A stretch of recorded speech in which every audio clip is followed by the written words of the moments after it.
सावन महीना बड़ी पावन ए भैया तोहर कब होई आवन। सावन महीना बड़ी पावन ए भैया तोहर कब होई आवन।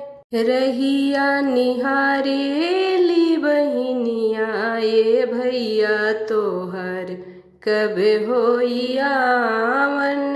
रहिया निहारेली बहिनिया ए भैया तोहर कब होई आवन। हमहू ले आइल बानी राखी बाजार से, हमहू ले आइल बानी राखी बाजार से। चंदन रोली से थाल सजाई के, चंदन रोली से थाल सजाई के। घरवा लगेला मन भावन ए भैया तोहर कब होई आवन। घरवा लगेला मन भावन ए भैया तोहर कब होई आवन। ना चाही हीरा मोती ना चाही पैसा, ना चाही हीरा मोती ना चाही पैसा।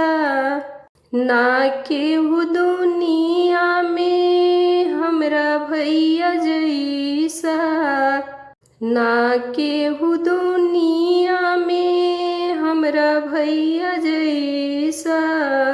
किशोर मंजू के घरवा सुहावन ए भैया तोहर कब होई आवन। किशोर मंजू झूमी झूमी गावस ए भैया तोहर कब होई आवन। सावन महीना बड़ी पावन ए भैया तोहर कब होई आवन। सावन महीना बड़ी पावन ए भैया तोहर कब होई आवन।